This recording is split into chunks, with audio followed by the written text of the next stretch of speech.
friendship, welcome to my channel. Today's video ay malulutuin akong Korean dish at sa panahon ngayon na malamig, talagang malamig, ay kailangan natin ng soup na yung parang nandoon na may ulam, may sabaw, ganon. So ipapakilala ko sa inyo. Ito.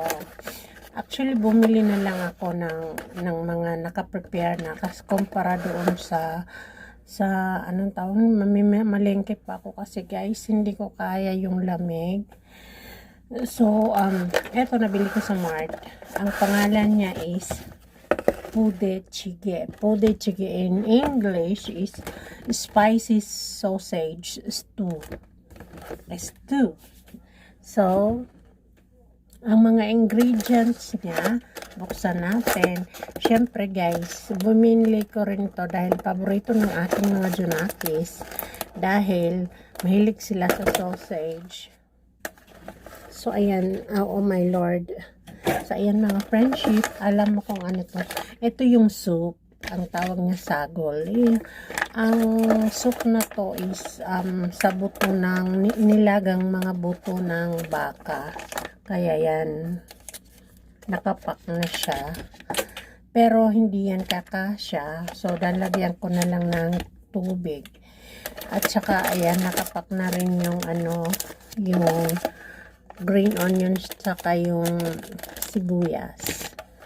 Dito yung sausage at saka ham pinaghalo. Yan. Tapos, ito pa rin siya, may ham na slice na sila. Ganon ang mga mga tawag niyan, mga hindi bising manatay. Ito pak ng kimchi at saka nandoon na rin yung sauce niya na maanghang. At syempre, lastly kasi kailangan ng itong ang tawag niyan, ramyun, yung noodles. Pagkatapos ng maluto lahat, saka ito ilalagay. Yun ang dito. At syempre, meron siyang cheese. Para sa gustong maglagay ng cheese. So, umpisahan na natin guys ang pagluluto. Ayan mga friendship, dito natin siya iluluto sa kawali at ilalagay na natin yung soup, yung mga to ng baka soup. So, dadagdagan pa natin mga friendship. Dadagdagan pa natin siya ng tubig.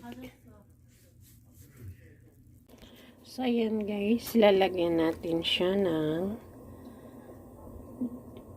garlic para hindi tayo ma-high blood. Lahat ng soup nilalagyan ko guys ng garlic kasi maganda sa katawan yung garlic. Hindi avoid high blood nga daw. Papakuluan natin sila. So, ayan mga friendship, kumukulo na siya. Ilagay natin yung kimchi at saka yung sauce. Sauce niya na chili pepper. Ayan. Ayan siya.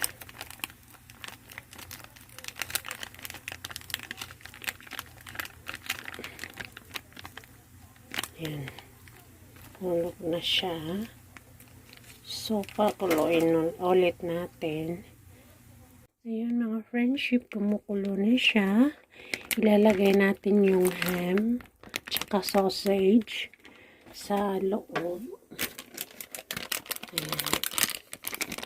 Pakuluan natin ulit sila. So, wait lang. Wait lang tayo. Ang haba ng sausage. Ayan. Ang haba ng hiwa nila.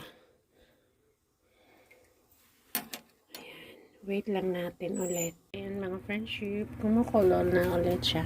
Since wala siyang vegetables talaga na ibinigay, lalagyan natin siya ng bean sprout. Bean sprout para dumami. Actually, masarap pag may bean sprout. talaga.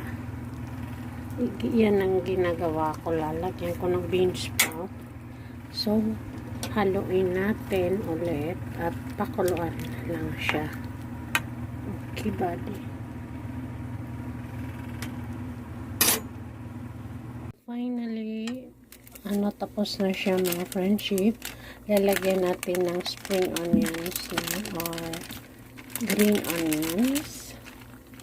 Then, lalagyan ng cheese. Mamaya na natin lalagyan siya naman ng yan. So, ayan siya mga friendship. Gusto nyo.